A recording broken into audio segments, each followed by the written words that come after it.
Olá, vamos para mais uma aula. Hoje a gente vai falar um pouquinho sobre a higiene corporal. O que é isso que nós, como enfermeiros, prestamos ao paciente. O que a higiene corporal envolve? Envolve a higiene oral, o banho, a higiene íntima ou a lavagem externa, lavagem dos cabelos com shampoo, lavagem das mãos e do rosto. A importância da higiene corporal. Claro, prevenção de problemas. Quais são esses problemas? Entre elas, verminoses, escabiose, pediculose, né? Que tudo isso pode ser evitado, infecções de pele. Fatores que influenciam a prática da higiene.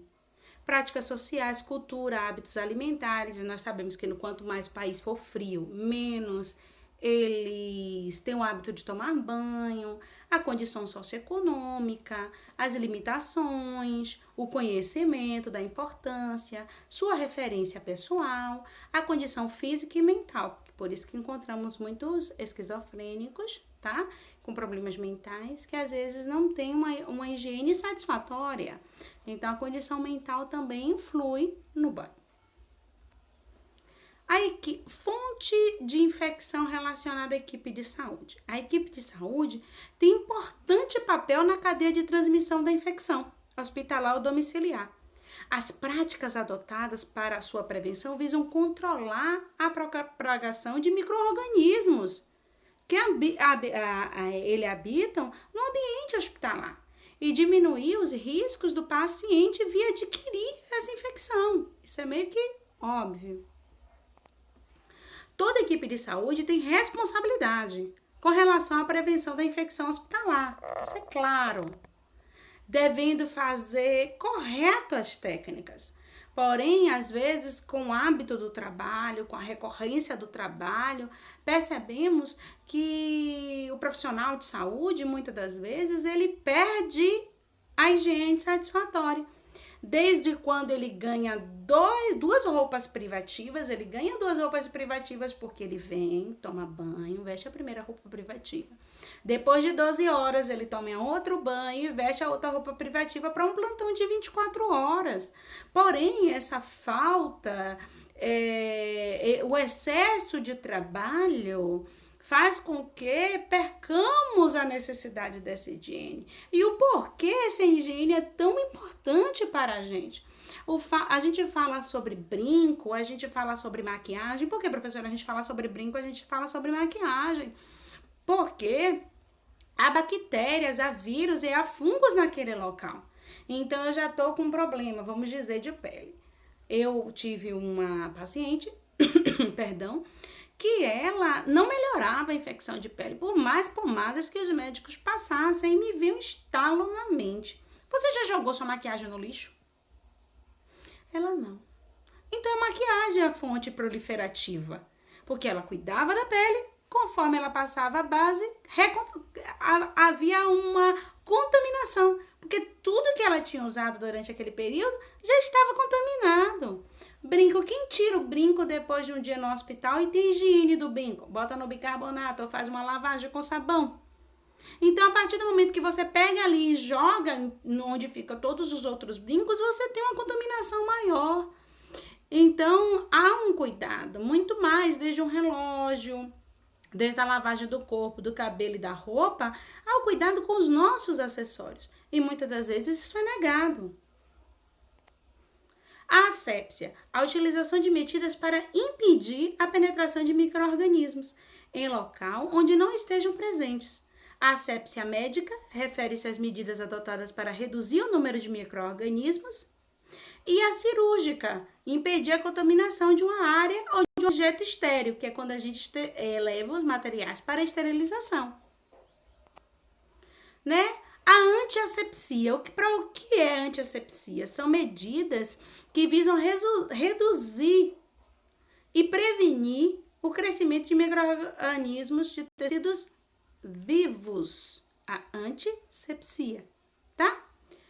Os hábitos dos profissionais implicam na realização de atos simples e de fácil execução, tais como Lavar as mãos, manter os cabelos longos presos, manter as unhas curtas e aparadas, evitar usos de joias, bijuterias, evitar se encostar ou se sentar em superfícies potencialmente contaminadas, como macas de pacientes. Então, há vários cuidados que nós temos. Não é questão de desleixo, é questão de proteção.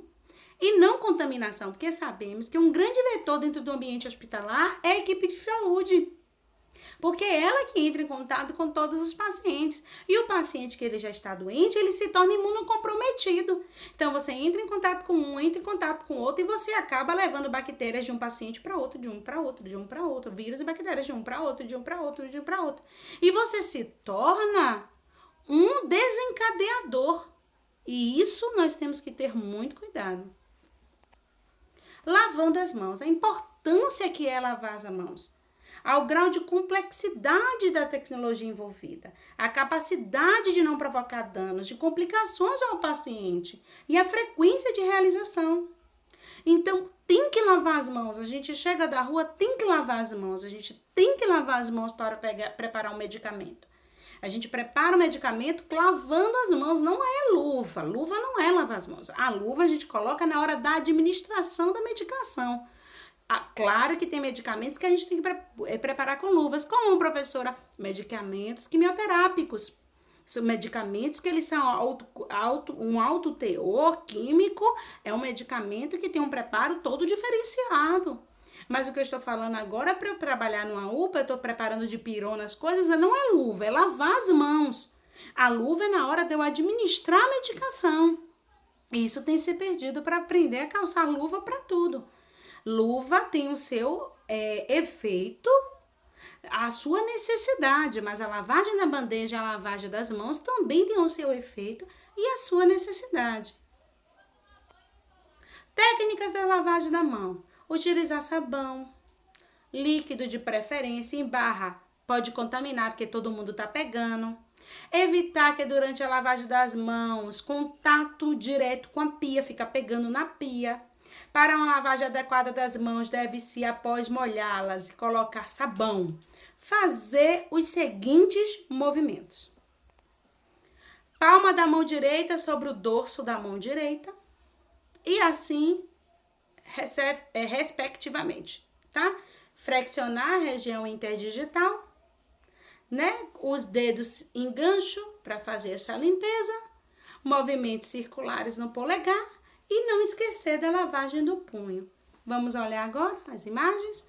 Olá, sobe as mangas, sabão, lava a mão, o dorso, entre digitais, o polegar, que é o número 6, tá vendo? A articulação, não esquecer, por favor. As unhas, por favor, que às vezes a gente faz assim, ok? E o antebraço. E isso é uma lavagem apropriada para quem trabalha no setor de saúde. Fora agora com o Covid, isso está sendo extremamente disseminado. Olhe lá, mais uma vez, deixa eu puxar para cá para vocês olharem melhor. Água, sabão. Uma técnica que eu tenho, quando a pia ela não tem como desligar apertando com o cotovelo, como é o caso daí, o que eu faço? Eu pego o papel que eu vou enxugar a minha mão, depois que eu enxugo, eu seguro ele para desligar a pia e não pego no balde de lixo, aperto embaixo do balde e jogo fora. Eu uso esse papel para não tocar na pia, tá? Após esse processo, as mãos não devem ser enxaguadas em água corrente, mas sim posicionadas com os dedos voltados para cima, porque se você fizer isso assim, a sujeira que tá aqui vem para cá. Mas se você fizer isso assim, a água cair por cima, essa é a forma adequada de se enxaguar as mãos. Tá? Luvas esterilizadas e luvas de procedimento. As luvas esterilizadas a gente chama de luvas cirúrgicas, tá? Quando vamos fazer procedimentos invasivos, manipulação de material estéril, a gente usa a luva esterilizada, tá? Já a luva de procedimento, são limpas e a gente usa elas não são estéreis e usamos para manipulação durante o contato com superfícies do paciente, tá? Vamos agora observar. Calçando as luvas estéreis. A luva de procedimento, a gente deve fazer a retirada e calçar ela, né? Quando for fazer o contato com o paciente. Fora disso, não se utiliza a luva. Tem um contato com o paciente, coloca a luva para contato do paciente quando for fazer algo com ele. Já a luva estéreo, que é para ambiente esterilizado, além da lavagem das mãos, a gente tem que arrumar tudo que nós vamos utilizar, porque com a luva estéreo a gente não pode tocar no lugar que não está esterilizado. Então, a gente tem que ter uma asepsia maior. E para calçar essa luva, a gente não deve tocar na parte de cima da luva, a gente só toca na parte de dentro da luva, porque nós temos que manter a esterilidade dela. Olha lá. Então, primeiro, o que a gente faz, professora? Em primeiro lugar, a gente vai calça a luva, a mão. Segura ali, número 1. No número 2, termina de calçar a luva. No número 3, esses dedinhos aqui que estão com a luva, que estão estéreo, vai por dentro para calçar a outra mão. Porque estéreo toca em estéreo, não estéreo toca em não estéreo. E assim respectivamente. Calçou, na hora de retirar, temos que ter uma técnica. Continua tocando estéreo em estéreo. Olha lá, ó. E não estéreo em não estéreo. Então, olha a 6 e a 7 é descalçando a luva. Quem tiver uma luva aí, para nesse slide e pratica, porque a prática, ela traz aperfeiçoamento. Então, quanto mais nós praticamos, mais nos aperfeiçoamos. Olha lá, abrindo, ela é toda autoexplicativa. Ela é muito boa, ela vem mostrando o número 1, passo 2, por onde abre, e aí tá mostrando calçando a luva. Olha lá, agora é retirando a luva.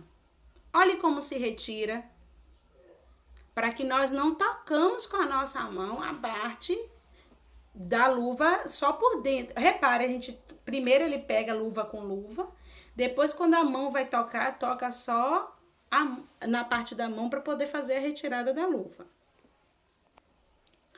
Fontes de infecção relacionadas a pacientes. Pessoas hospitalizadas têm o seu mecanismo de defesa comprometido pela própria doença, tornando mais suscetível a infecções.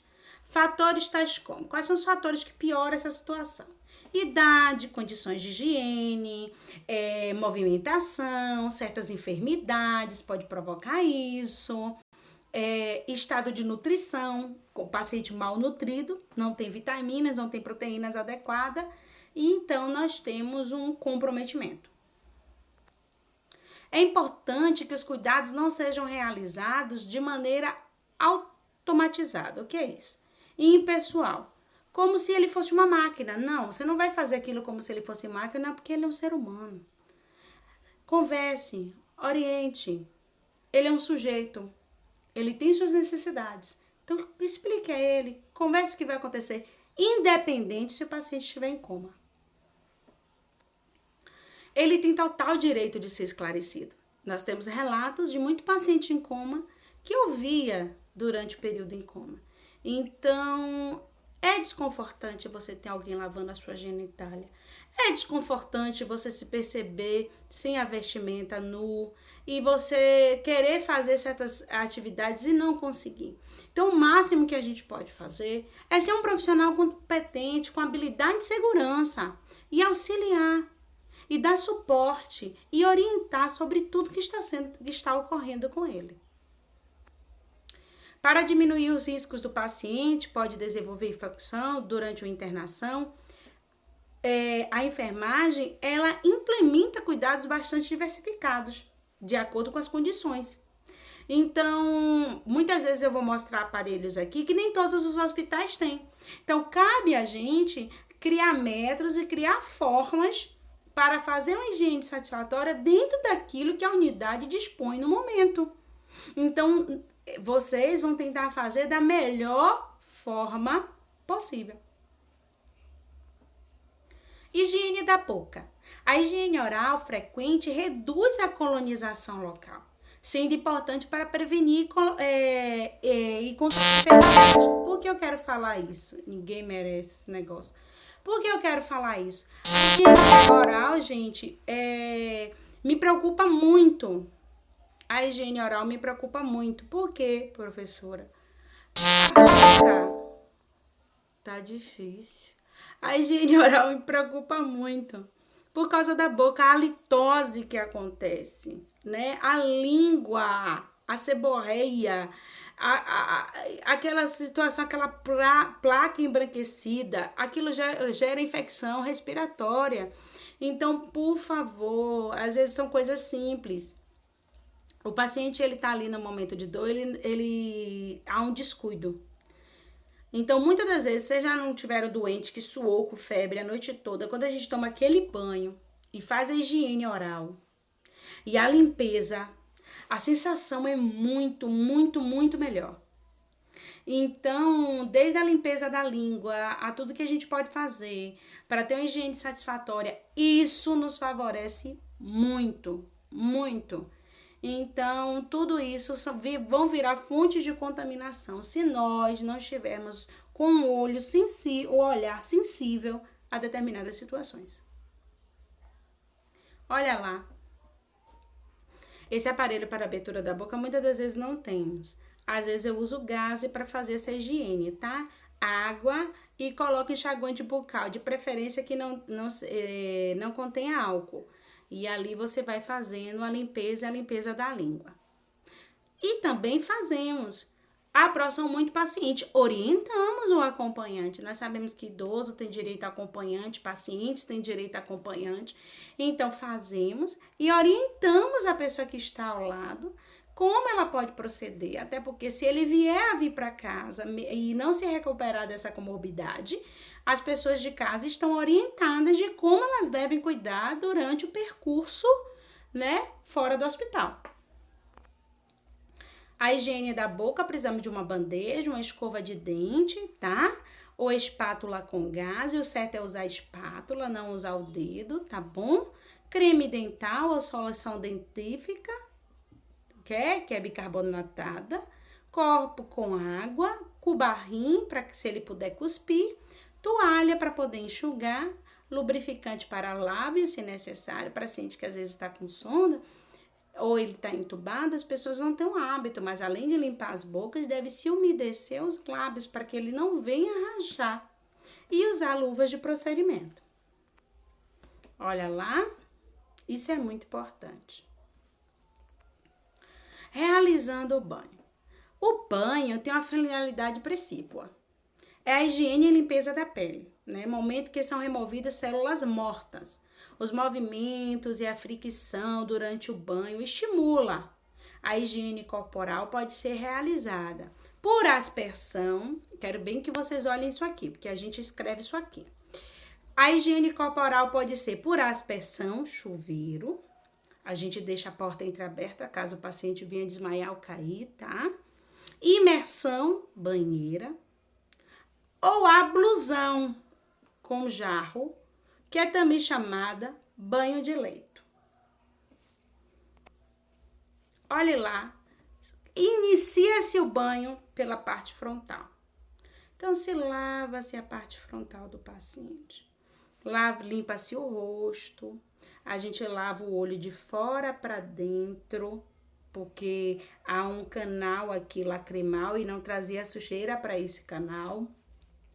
A gente lava, faz a higiene, a orelha, tudo direitinho, o pescoço, vem pro tórax. Então, a gente lava toda a frente do paciente antes de virá-lo. Toda. Lavamos os membros, a parte de cima dos membros, rosto, tórax, membros, todo limpinho. Tá?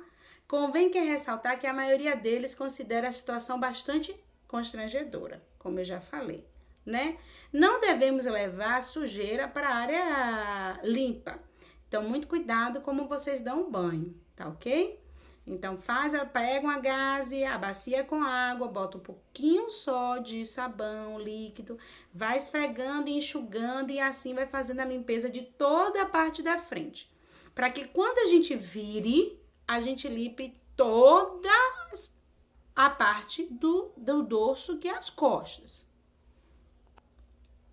Ao se posicionar de lado para lavar o dorso, realize uma massagem, porque quando você lavar o dorso, você lava em movimento circular, porque esse movimento circular, ele faz uma massagem, por isso que é normal o paciente na hora do banho defecar, porque conforme é feito o banho, aumenta o peristaltismo, tá?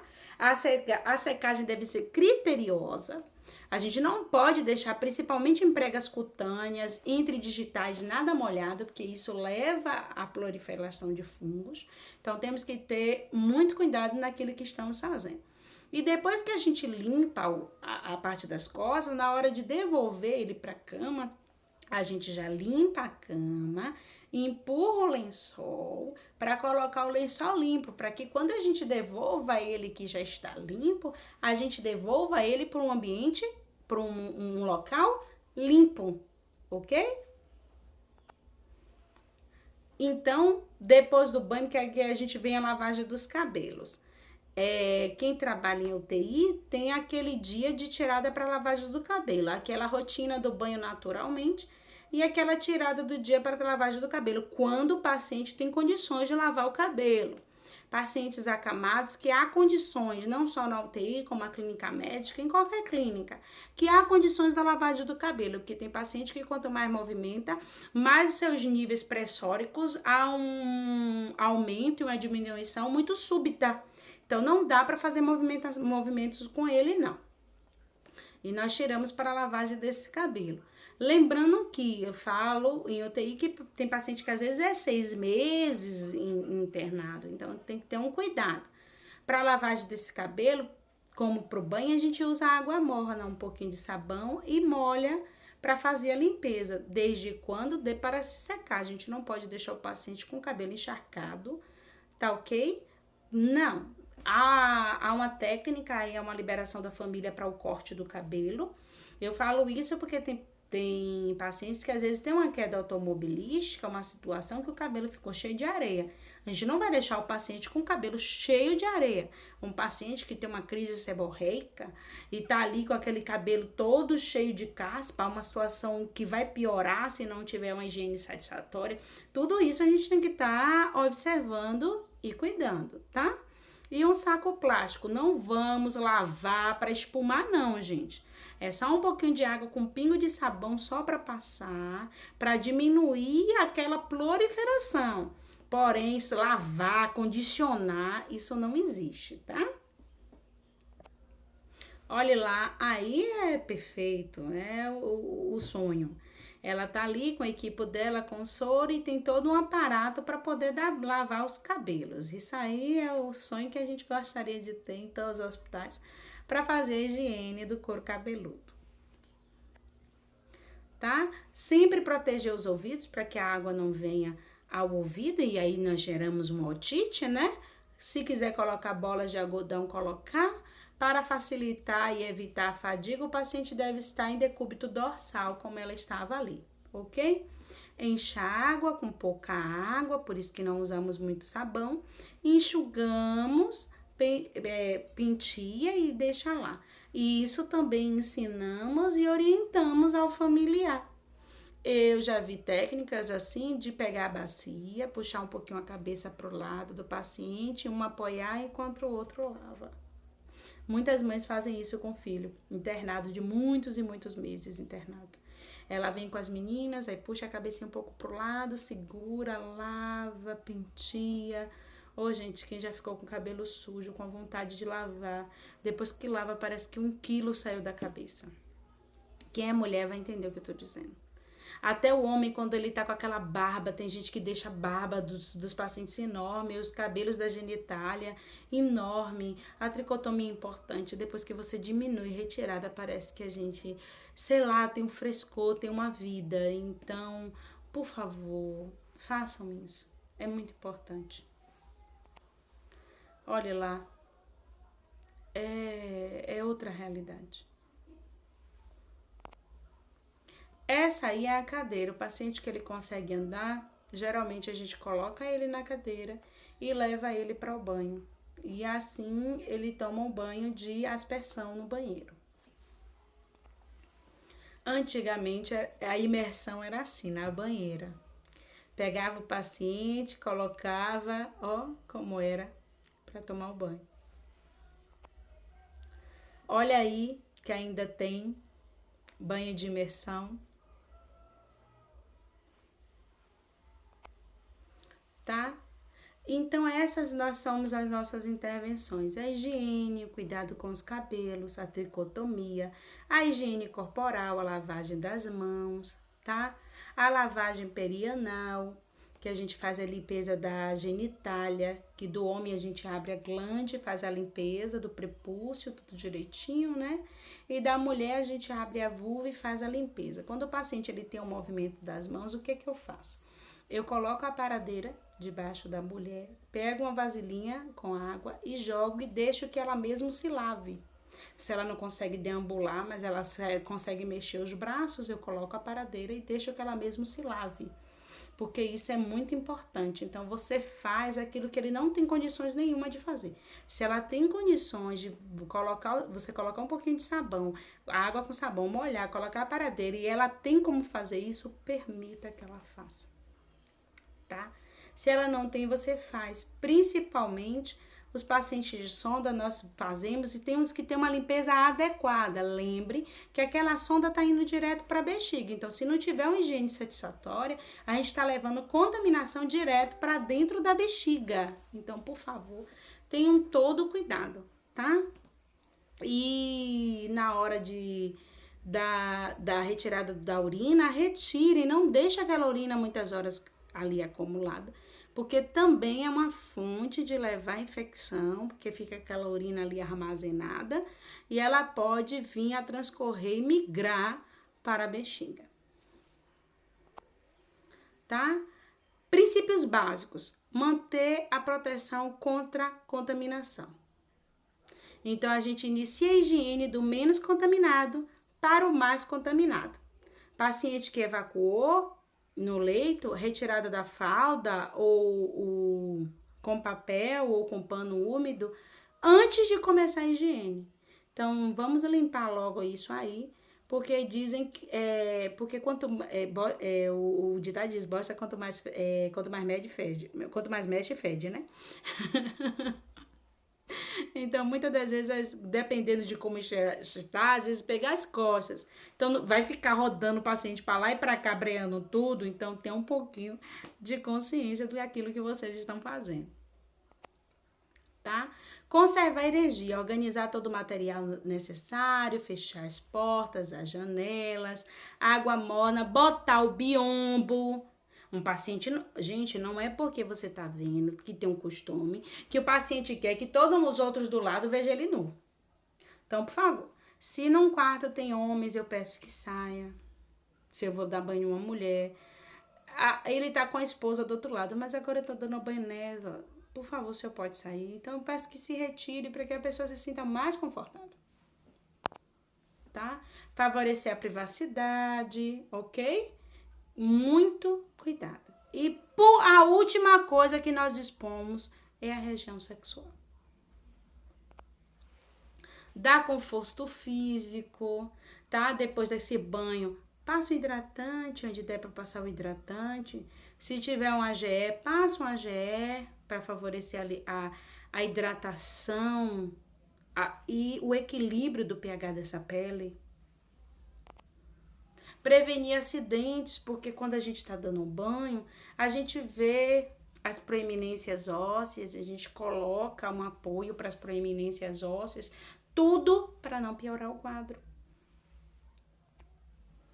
E assim a gente termina esse boom aí de higiene, que é muita coisa que a gente faz, é muita responsabilidade. Desculpe aí algumas notificações, mas bons estudos, viu? E vamos cuidar do outro como gostaríamos de ser cuidados.